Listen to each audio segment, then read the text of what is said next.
Bonjour à tous, bienvenue sur ma chaîne Grand Club FCB. Si vous êtes nouveau sur ma chaîne, n'hésitez pas à vous abonner. Un Barça Real qui démarre avant la fin de première minute de jeu avec une frappe cadrée du gauche de Benzema.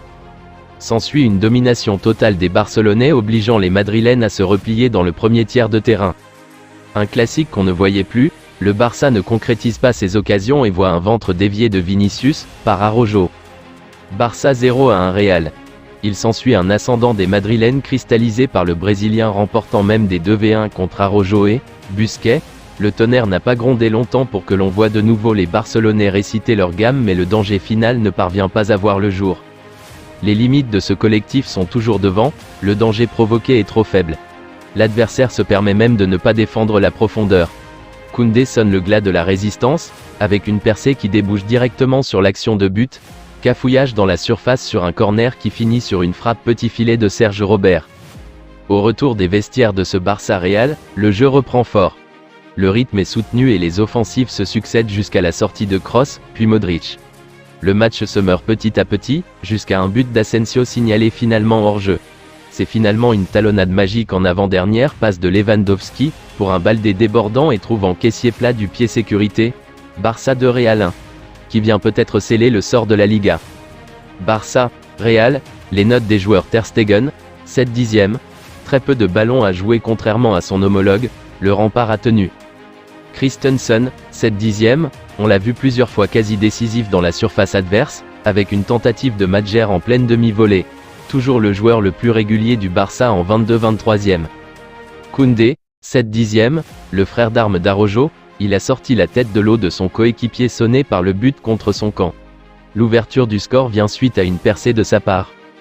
Araujo, 5 dixièmes, le titan colossal barcelonais, souvent dépeint comme le meilleur défenseur du club, qui place une tête décroisée parfaite trompant Ter Stegen, il a été fébrile comme rarement.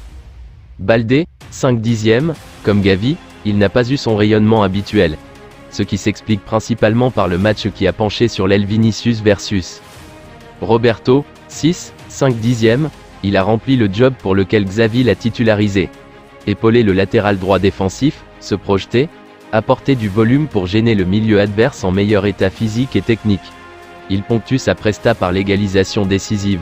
On ne se frotte pas les mains de ses courses à répétition dans tous les sens, mais on comprend le choix du X.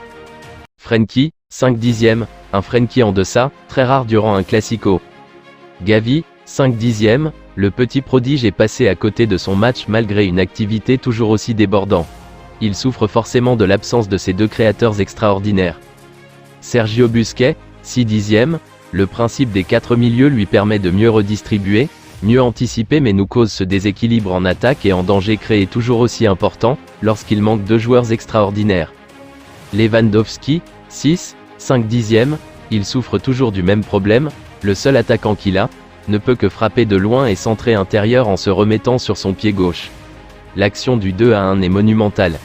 Il se trompe lui-même par sa feinte de centre extérieur du pied, pour finalement placer un crochet, mais termine par une talonnade à l'aveugle voyant l'appel de Balde du coin de l'œil. Une action d'anthologie. Rafinha, 5 dixièmes, il fait très bien ce qu'il sait faire. Midou résume la chose à merveille. Sa technicité ne lui permet pas de suffisamment varier ses propositions et Lewandowski en souffre beaucoup. Xavi, 7 dixièmes, malgré une défaillance de son titan cuirassé, il a vite repris le cours du match avec un changement encore décisif. Kessié, le remplaçant de luxe. Les remplaçants, Ferran rentre pour Rafinha et Kessié rentre à la place de Roberto. Fati rentre à la place. Kessié délivre le Barça, encore une fois.